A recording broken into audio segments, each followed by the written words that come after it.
Reka nongere mbifurize kugira ibihe byiza nshuti za Ken News. Yongeye kugaruka mu bitangazamakuru bigiye bitandukanye ndetse agarukwaho cyane ku mbuga nkoranyambaga. Ni Miss Rwanda 2020, Miss Nishimwe Naomi.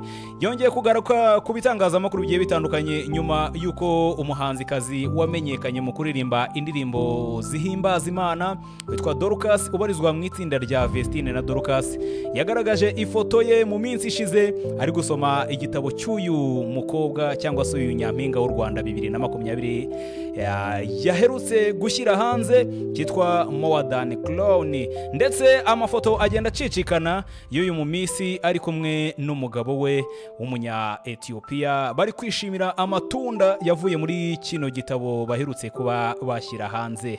Uyu mu Miss akomeze kugenda agarukwaho cyane nyuma yuko ibyari byitezwe ko iki gitabo kitazagurwa cyane ariko kikaba cyaraguzwe cyane, ndetse uyu mu Miss akaba atangaza ko icyo yari yiteze kuri iki gitabo yaje kuba akigeraho, dore ko cyaje kuba kivugwaho cyane mu minsi yashize.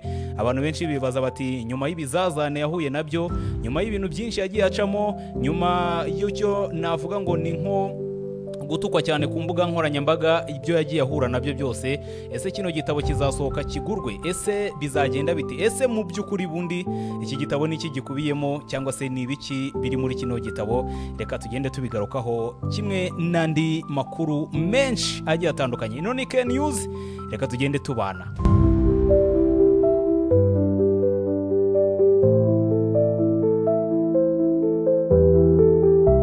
Nyampinga wa 2020 bamwita Nishimwe Naomi cyangwa se Miss Naomi Nishimwe, ni umwe mu bakobwa bagezweho cyane ku mbuga nkoranyambaga yewe no mu gihugu cy'u Rwanda nyuma y'ibikorwa byinshi yagiye agaragaramo, nyuma yuko mu minsi yashize wari uwo umuvandimwe we cyangwa se umukobwa bavukana aherutse gushyingirwa n'umugabo ukina basket uri n'umwe mu bakomeye cyane bakina hano mu Rwanda.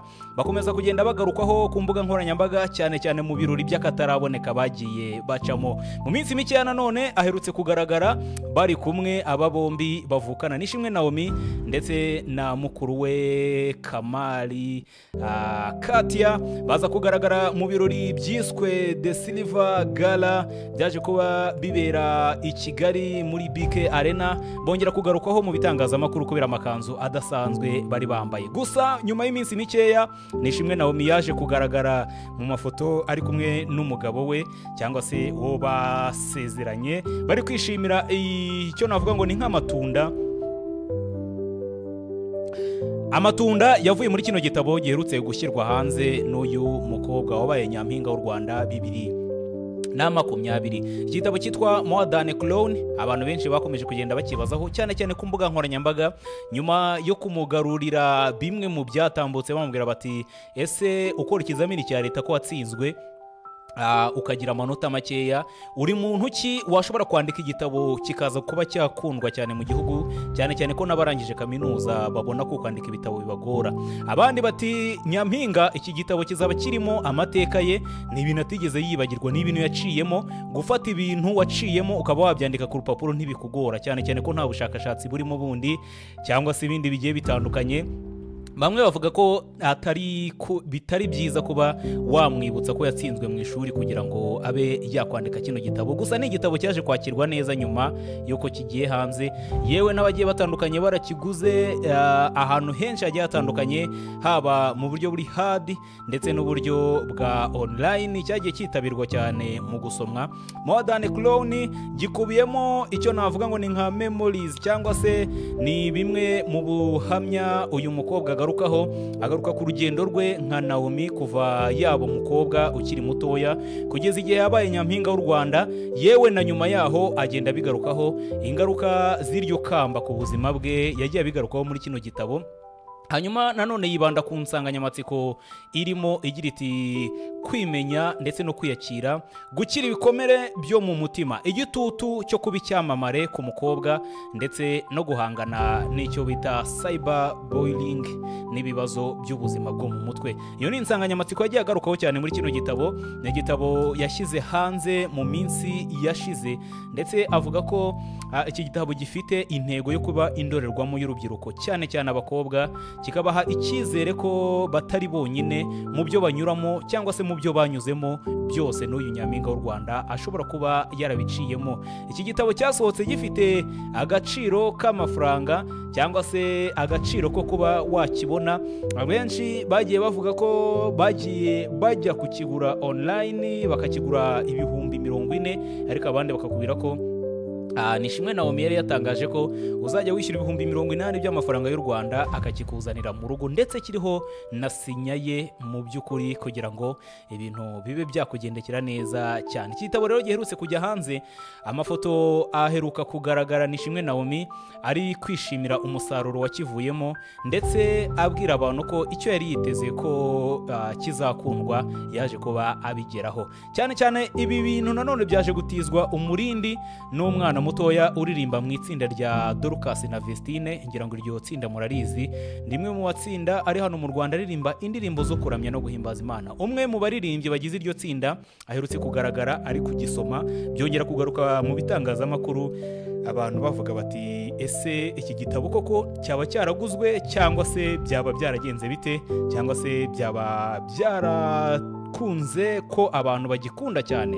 Yego, iki gitabo baragikunze cyane, ari nayo mpamvu Nishimwe Naomi yaje kugaragara mu mafoto cyangwa se mu birori byo kwishimira uburyo kino gitabo cyaje kuba cyakirwa cyane. Ibi rero ni bimwe yagiye ashyiramo mu byo yashyize muri kino gitabo, ndetse n'abantu benshi bakomeje kugenda babigarukaho bishimira urugendo rwa Naomi rwahuye n'ibizazane byinshi, cyane cyane ko agenda agaruka ku cyo yavuze ngo ni nk'urugendo rwe nyuma yo kuba nyampinga w'u Rwanda muri 2020, ndetse akavuga ko azakomeza gukora ibikorwa by'ubukangurambaga ku kijyanye n'ubuzima bwo mu mutwe. Muri ino minsi atekereza ko abakobwa benshi bari guhura n'ibibazo by'ubuzima bwo mu mutwe, cyane cyane kuri pressure bahura nayo y'urubyiruko bagenzi babo, cyangwa se icyo twavuga ngo ni nk'ikigare, ubuzima buhenze kandi bugoye, ubuzima bwa social media. Ibi byose bikubiye muri kino gitabo.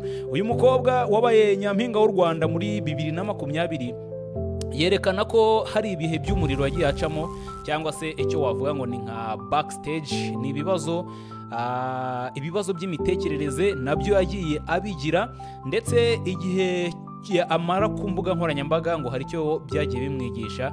Yewe yasanze iki gitabo kigomba no kuzafasha mu kongera imbaraga z'abana b'abakobwa hano mu rw'imisozi igihumbi.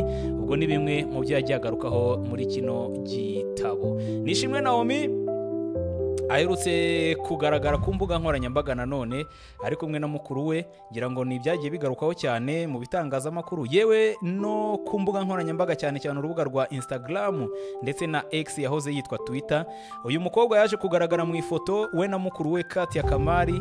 Umwe mu bafana babo ababaza ati impeta yawe n'impeta ya mukuru wawe inziza ni iyihe? Abakobwa basa nkaho basubirije icyarimwe ati ngewe niyo bari kumpa fimbo ntari kuyambara. Icyiza cyangwa se icyari kindaje inshinga ntago ari impeta nziza cyangwa mbi, icyari kindaje inshinga no gutsindira urukundo rwanjye, ndetse akaba barabigezeho, baratsindiye urukundo rwabo. Nishimwe Naomi akaba yarasezeranye n'umufasha we cyangwa se umugabo we ukomoka mu gihugu cya Ethiopia, ariko akaba ari umushoramari ukomeye cyane ku mugabane wa Afurika, Michael Tesfaye.